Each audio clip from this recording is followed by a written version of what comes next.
நம்பியாவின் பாலைவனத்தோடு பயணிக்கும் பழைய railway line மீது குயின் மற்றும் அவருடைய குடும்பம் பொன்னிற மணல் மிகச்சாரலில் ஒரு சுகாதார ரயில் பயணத்தில் ஈடுபடுகின்றனர். அவர்களுடைய ட்ரெயின் கேரேஜ் ஒரு அழகிய கிரவுன் கொண்டிருக்கிறது. இதையறிந்த குயின் தனது செக்யூரிட்டியிடம் ஜன்னல் திரைகள் இழுக்க சொல்லுகிறார். அவர்கள் தமக்கு இங்கு எங்கும் யாரும் இல்லை என்று உறுதி அளிக்கின்றனர். ஆனால் குயின் தன்னுடைய கிரவுன் வானத்திலிருந்து கூட தெரியாமல் மறைக்க விரும்புகிறார். இவ்விடத்தில்தான் நாம் மிஸ்டரை சந்திக்கிறோம். அவர் பாலைவனத்தின் மேலிருந்து ஸ்கைடைவிங் மூலம் அசத்தலாக காட்சியளிக்கிறார். அவருடைய டிராப் ஜோன், குயின் மற்றும் அவருடைய கிரவுன் உள்ள ட்ரெயின். இதற்கிடையில் குயின் தனது பேரன்களுடன் ஒரு ஹைட் அண்ட் சீக் விளையாட்டில் மகிழ்கிறார். அவர்களுடைய செக்யூரிட்டி பர்சனல் அவரை மேன்சாரியாக செல்ல அனுமதிக்கின்றனர். அங்கு மேக்னிஃபிசன்ட் டியாரா இருக்கிறது. ஆனால் அந்த நபர் குயின் இல்லை என்பதை அவர்கள் உணர்கின்றனர். அவர் யாரோ ஒருவர் மாற்றம் செய்து கடத்தப்பட்டார். கதையில் அடுத்ததாக குயின் தன் சாரியாகள் விரைந்து சென்று பார்க்கிறாங்க. ஆனால் அங்கே கிரவுன் இடத்தில் ஏ என்ற எழுத்து மட்டும் இருக்கு. அதே சமயத்தில் மிஸ்டர் தன் டஸ்கைஸ் கழற்றி ரயில் மேல் தயாராக நிற்கிறார் தப்பிக்க போவதற்கு. கார்ட்ஸ் வந்து அவரை சுற்றி வளைக்க அவர் அவர்களின் துப்பாக்கி குண்டுகளை மிக அசால்ட்டாக தவிர்க்கிறார். பின்னர் தன் எக்ஸெப்ஷனல் காம்பேட் ஸ்கில்ஸ் பயன்படுத்தி எல்லா கார்ட்ஸையும் பிடிவாதமாக தடுக்கிறார். கடைசியில் ஒரு கார்ட் அவரை ஆரோ கொண்டு ஹொக் செய்கிறார். ஆனால் என்ன துணிச்சல்! மிஸ்டர் அக்கிய உதவியில் ட்ரெயினிலிருந்து லீப் அடித்து சாண்ட் மீது இறங்கி கிளைடிங் செய்கிறார். கார்ட் சுட்டும் போதிலும் புல்லட்ஸ் தவிர்த்து சர்ப்ரைஸ் அட்டாக் மூலம் ட்ரெயின் மீது மீண்டும் ஏறி அவரை துரத்தி விடவிட்டு டிராமாட்டிக் கெட்டவேவுடன் தப்பிக்கிறார். பின்னர் காட்சி மாற்றம் அடைகிறது. புதிய சப்ளை எதிர்பார்க்கும் லோக்கல் ட்ரக் டீலர்ஸ் குரூப் காட்சிக்குள் வருகிறார். அலி ஒரு briefcase full of drugs உடன். அவர் கொஞ்சம் நர்வஸ் ஆயிருந்து கொண்டே டீலர்ஸ் இடையே சந்தேகம் வருது. ஆனால் கடைசியில் அவரை விட்டுவிடுகின்றனர். ஒரு த்ரில்லிங் திருப்பம். அலி அவரது எட்கார்ட் ஒரு விபத்தில் கீழே விட்டுவிட்டார். அதை பார்த்த ஒரு டீலர் இடையில் மற்றொரு டீலர் ஒரு டிரான்ஸ்மிட்டர் அவர்களின் ட்ரக் ஷிப்மெண்டில் கண்டுபிடித்து விட்டார். இந்த சம்பவம் அலியின் முகவரை வெளிப்படுத்தியது. அவர் ஒரு அண்டர்கவர் போலீஸ் ஆபீசர் என்பதற்கான ஆதாரம் இது. அப்படியே துப்பாக்கிகள் நோக்கியபடி அவரை மிரட்டினர். ஆனால் ஒரு பிரம்மாண்டமான நுழைவுடன் ஜெய் வந்துவிட்டார். அவர் அலியின் சுப்பீரியர் ஆபீசர். உடனடியாக அவர் அந்த ட்ரக் டீலர்ஸ்களை கைது செய்தார். பின்னர் ஒரு திகைப்பான முன்னோட்டத்தில் ஆபீசர் சோனாலியை சந்திக்கிறோம். அவர் ஜெயின் முன்னாள் கிளாஸ்மேட் மற்றும் மிஸ்டர் ஐயின் கேஸ் விசாரிக்க அவரிடம் ஒப்படைக்கப்பட்டார். சோனாலி தன் விசாரணையின் விவரங்களை ஒரு பிரீஃபிங்கில் விவரித்தார். மிஸ்டர் ஏ உலகம் முழுவதும் அரிய ஆர்டிஃபேக்ட்ஸ் திருடும் ஒரு ஹைலி இன்டெலிஜென்ட் தீஃப் என்பதை அவர் கூறினார். லண்டனிலிருந்து ஒரு லேட்டஸ்ட் ஜுவல், பாரிஸிலிருந்து ஒரு பிரைஸ்லெஸ் பெயிண்டிங் மற்றும் இஸ்தான்புலிலிருந்து ஒரு நெக்லஸ் என அவரது நோட்டபிள் ராபரீஸ்களை பட்டியலிட்டார். ஆஹா, கதையில் நாம் சொல்லப்போகும் மிஸ்டர் அவர்கள் ஒரு திறமைமிகு ஆர்டிஸ்ட். அவர்கள் தங்கள் ஹாய்ஸ்ட் முன் ஒவ்வொரு முறையும் தங்களுடைய டிஸ்கைசஸ் தயாரிப்பார். இன்னும் திருட்டு நடந்த ஒவ்வொரு கிரைம் சீன்லையும் தங்களுடைய கையொப்பமான ஏ மார்க் விட்டு செல்வார். இந்த பேட்டர்ன் கண்டுபிடித்த ஆபீசர் ஜே தன் டீம் உடன் இந்த தகவலை பகிர்ந்து கொண்டார். இப்போது ஜெய் தனக்கு கிடைத்த டீடைல்டு இன்ஃபர்மேஷன் மற்றும் ஒரு கேப்பபிள் டீமுடன் மிஸ்டர் அடக்க முடிவு செய்துள்ளார். அதே நேரம் மிஸ்டர் அடுத்த ஹாய்ஸ்ட் இக்காக பல கேஜெட்ஸ் தயாரித்தார். பின்னர் கதை மிஸ்டர் அவர்கள் தங்கள் ஹாய்ஸ்ட் நடத்த இருக்கும் நாளில் செல்கிறது. ஜெய் மிஸ்டர் 2 மியூசியம்ஸ்களில் ஒன்றை குறிவைக்கலாம் என கணித்து அங்குள்ள செக்யூரிட்டி கடுமையாக அமைத்து எந்த தேஃபும் தப்பிக்க வாய்ப்பே இல்லாதபடி செய்தார். ஆனால் மிஸ்டர் ஏ ஒரு கனாலில் முழுகி மியூசியம் பாத்ரூம் ஃப்ளோ வெட்டி அங்கே நுழைந்தார். பின்னர் தங்களை முழுக்க ஒயிட் பெயிண்டில் மூழ்கடித்துக் கொண்டார். போலீஸ் வரும் நேரத்தில் மிஸ்டர் ஒரு மார்பிள் ஸ்டாச்சு ஆக மாறிக்கிட்டார். அப்படியே எக்ஸிபிட்ல ஒரு சிலையோட ஒன்னா கலந்துகிட்டார். அப்புறம் சிலைகளோட இடையே அவர் ஒரு ரிமோட் கண்ட்ரோல் கார் எடுத்து விட்டார். அதோட கேமரால இருந்து லெஃப்ட் ஃபீட் வச்சு மியூசியம் முழுக்க கிளம்பினார். அந்த கார் சும்மா மெயின் சேஃப் வரைக்கும் போய் டைமண்ட் சுட்டுட்டு வந்துடுச்சு. அப்புறம் மிஸ்டர் ஒரு ப்ரொஜெக்டை யூஸ் பண்ணி டைமண்ட் இன்னும் திருடப்படல காப்பாத்தவனா அலூஷன் கிரியேட் பண்ணினார். அப்புறம் சரியான டைம் கிடைக்கும் வரைக்கும் அவர் பேஷண்ட்லி வெயிட் பண்ணிட்டு இருந்தார் அந்த சீன்ல இருந்து எஸ்கேப் ஆவேன்னு.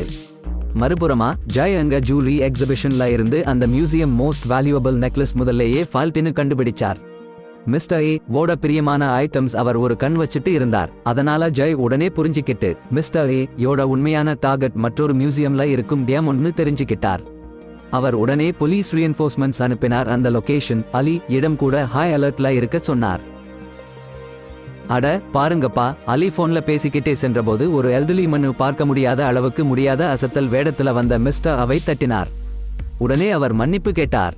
ஜெய் அவர்களது கான்வர்சாடியோனை கேட்டுவிட்டு அலியிடம் அந்த மை அரெஸ்ட் செய்ய சொல்லினார். அன்றைய தினம் முழுவதும் மியூசியம் ஸ்டாஃப்க்கு லீவ் கொடுக்கப்பட்டிருந்ததால் சந்தேகம் உறுதியானது. அலி அந்த மண் இடியை சரிபார்க்கும் போது ஒரு சார்டி கொடுத்தார்.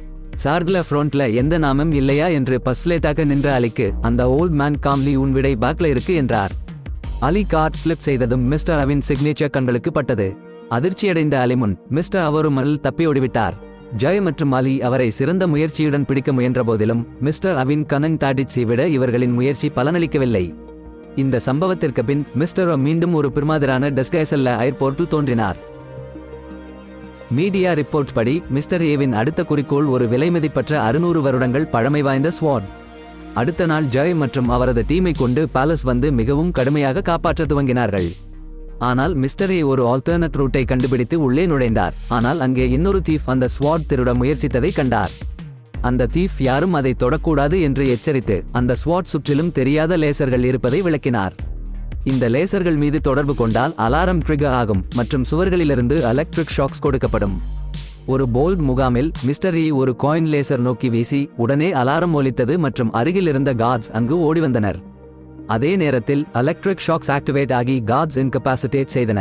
அந்த தீஃப் அந்த ஆப்பர்ச்சுனிட்டி பயன்படுத்தி ஸ்வாட் உடன் ஃப்ளீ செய்து பின்னால் மிஸ்டர் ஏயின் கையொப்பத்தை விட்டு சென்றார்.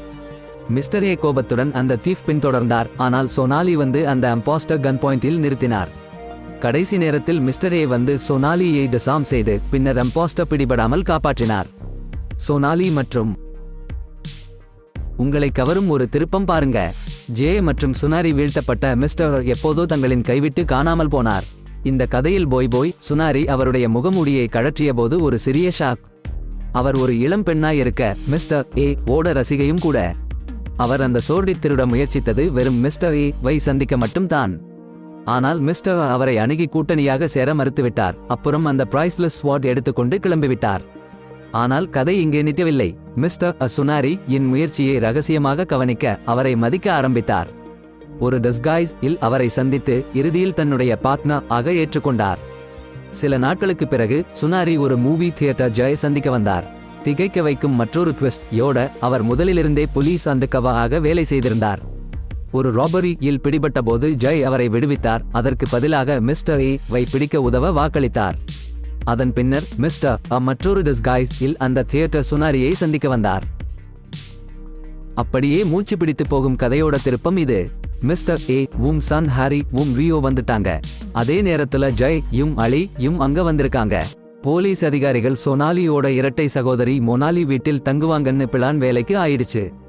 இப்போ மிஸ்டர் ஒரு சுவாரஸ்யமான முடிவெடுத்திருக்கார். அவர் சன் ஹாரி கிட்ட முகம் தெரியாத மாதிரி மறைக்காம காட்டிக்கிட்டாரு. அதுக்கப்புறம் பெயரையும் ரிவீல் பண்ணி ஆரியன்னு சொன்னார். அதோடு இல்லாத அளவுக்கு அவர் ஒரு டெஸ்ட் பண்ண நினைச்சாரு. கிளிஃப் இருந்து ஜம்ப் பண்ணுன்னு கேட்டாரு. சன் ஹாரியும் விதவுட் எனி ஹெசிடேஷன் குளிச்சு போட்டாங்க. ஆனால் ஏரியன் கேபிள் கட்டிக்கிட்டு பின்னாலேயே குதிச்சாரு பாதுகாப்புக்காக. எக்ஸைட்டிங் அல்லவா சொல்லுங்க. என்னால சன் ஹாரி ட்ரிஸ்னா அவங்களுக்கு நிரூபணமானது. ஹே, நீங்க கதையோட அடுத்த பார்ட் கேட்க ரெடியா? அப்போ கேளுங்க. ஒரு நாள் எரன் டிஸ்கைஸ்ல ஒரு வாக் போயிட்டு இருந்தாரு. அப்போதான் ஜெய் ஏ பார்த்தாரு. இருவரும் முதல்ல ஒரு மாதிரி பார்த்துக்கிட்டு இருந்தாங்க. பின்ன பேச ஆரம்பிச்சாங்க. இருவரும் இந்தியன்னு தெரிஞ்சிக்கும் போது செம எக்ஸைட்மெண்ட். ஜெய் ரைட்டர்னு போய் சொல்லி எரன் காயின் கலெக்டர்னு சொல்லி மாட்டிக்கிட்டார். அப்போதான் சுன்ரி எரன் கிட்ட போன் பண்ணி சில நேரம் வர முடியாதுன்னு சொல்லிட்டாங்க. அதுக்கப்புறம் ஜெய் கிட்ட கால் பண்ணி வர சொன்னாங்க. பிறகு சுன்ரி ஜெய் கிட்ட அரன் நோட ட்ரஸ்ட் அளவு அதிகமாகிடுச்சுன்னு சொன்னாங்க. ஜெய் சுன்ரி ஏ ரிலை பண்ணி இருந்தாரு. அவங்க உதவுவாங்கன்னு நம்பி இருந்தாரு. பிறகு எரன் சுன்ரி ஏய் ஒரு மியூசியம் கூட்டிக்கு போயிட்டாரு. அங்க தங்களோட அடுத்த பிளான் பற்றி பேச ஆரம்பிச்சாங்க. ரொம்ப எக்ஸைட்மெண்ட் உடன் எரன் வர இருக்கும் ஹாய்ஸ்ட் நோட டார்கெட் என்னன்னு காட்டினார். அது ஏன்ஷியன்ட் காயின்ஸ் கலெக்ஷன் தான். மதிப்பு சுமார் 150 கோடி. ஒவ்வொரு ஸ்ட்ராட்டஜியும் அவங்க சரியா வச்சுக்கிட்டு இருந்தாங்க. ஒரு பார்ட்டி செல்லும் போது சுன்ரி மிகவும் ரகசியமாக ஜெய் சந்திக்கிறார். அப்போது அரண் வரவிருக்கும் திட்டத்தை பற்றி அவர் விவரங்களை கூறுகிறார். ஜெய் அவளுக்கு ஒரு டிவைஸ் கொடுக்கிறார். இதை அவள் போலீஸ் அலர்ட் செய்ய ஆக்டிவேட் செய்யும் போது உபயோகிக்க சொல்கிறார். அவர்கள் மாசமில் சென்ற பிறகு இதை பயன்படுத்த சொல்லியிருக்கிறார். எனினும் இந்த நிகழ்ச்சியில் ஆரியன் முற்றிலும் மறைமுகமாக கலந்து கொண்டிருப்பது அறியாமல் அவரது கண்களில் சுனரி மற்றும் ஜே இணைந்து வேலை செய்வதை கண்டுணர்கிறார். ஆரியன் மிகுந்த ஏமாற்றம் ஏற்படுகிறது. ஏனெனில் அவர் சுன்ரி மீது உண்மையான உணர்வுகளை கொண்டிருந்தார். அடுத்த மாலை சுன்ரி ஆரியன் அருகில் மிகவும் பதட்டமாக இருக்கிறார்.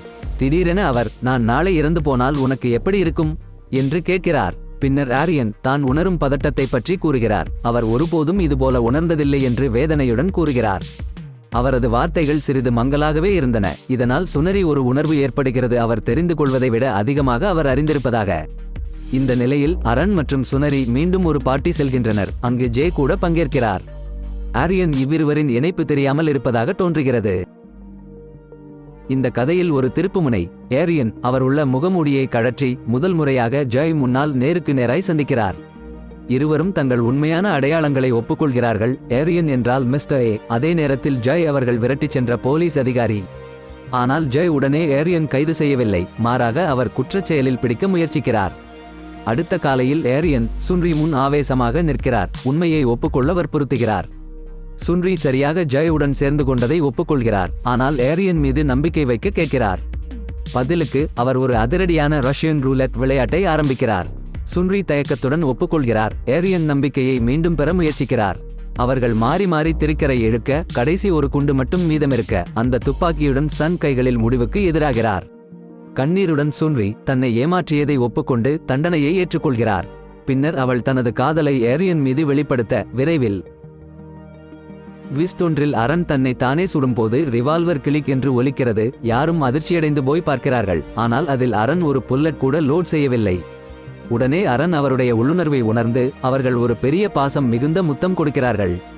அடுத்து அலி மற்றும் ஜே மியூசியம் இல் நாணயங்களை காப்பாற்றும் பணியில் இருக்க அரையன் மற்றும் சுனாரி கிளிவராக மக்களோடு கலந்து கொண்டு நுழைகிறார்கள்.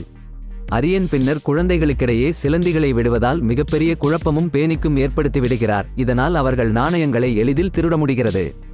உடனே ஜே அரையன் தங்கியிருந்த அபார்ட்மெண்ட் ஓடிச் சென்றார். ஆனா அங்கே யாருமில்லை. பின்னர் சுனாரி ஒரு கால் செய்து அவள் அரியனோடு நிற்க முடிவு செய்துவிட்டாள் என்கிறாள். போலீஸ் உடனே ஒரு தேடுதல் நடவடிக்கையை துவங்கினர். அதன் பிறகு அலி மற்றும் ஜே அரையன் மற்றும் சுனாரி ஒரு மோட்டார் சைக்கிள் மீது தப்பி ஓடுவதை கண்டுபிடித்தனர். மிகவும் வேகமான ஒரு சேஸ் தொடங்கியது. அடடே, உச்சகட்ட போராட்டம் நடுவே அவங்க எத்தனை கடுமையோட போராடினாலும் அவன் அவ்வளோ எளிதில் சரண்டர் ஆக மாட்டான். பின்னர் என்னவோ அலி சீனுக்கு வந்து தன் துப்பாக்கியை நேர்ந்து கொள்கிறான். அந்த நிமிடம் ஆரியன் ரொம்பவும் கடுமையான நிலைமையில சிக்குகிறான். சுன்ரி யோட பாதுகாப்பை எப்படி நீங்க காப்பாற்றும்னு தெரியாமல் தடுமாறுகிறான். அப்போ ஏரன் சட்டமா ஒரு கேள்வி கேட்கிறார். அலி மற்றும் ஜெய் கிட்ட யாராவது ஒருவரை அவ்வளவு நேசித்திருக்காங்களா? அவங்களுக்காக கொலை கூட செய்ய தயாராயிருக்காங்களா? அவரோட வார்த்தைகள் அனைவரையும் குழப்பமடைய வைக்கின்றன. ஆனா விரைவில் ஹாரி புரிஞ்சுகிட்டார். அவள் எதிர்பாராமல் சுடுகிறாள். ஆரியன் அந்த பாறையிலிருந்து கீழே விழுந்து சாகிறான். அப்புறம் ஜெய் ஒரு முடிவு எடுக்கிறார். சுனரி ஏ கைது செய்யாமல் விட முடிவு எடுக்கிறார். அவள் தன் நேசித்தவனை கொன்றுவிட்ட குற்ற உண்ணாதரவை சுமப்பதே அவளுக்கான தண்டனையாக இருக்கும் என்று குளிர்மான குரலில் கூறுகிறார்.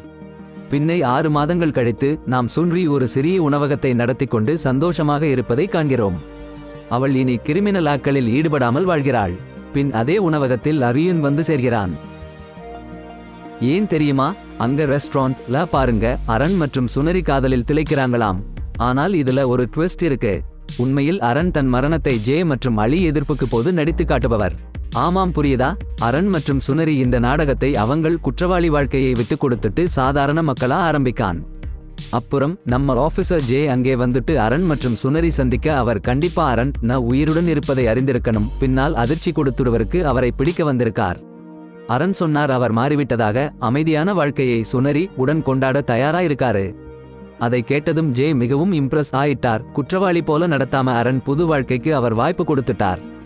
ஜெய் அந்த ஆதாரங்களை ஏற்றுக்கொண்டு அவங்களின் சந்தோஷம் மற்றும் எதிர்காலத்திற்கு ஆசீர்வாதங்களை வழங்கினார். கடைசியில் ஜெய் அங்கிருந்து கிளம்பிய பிறகு படம் முடியும்.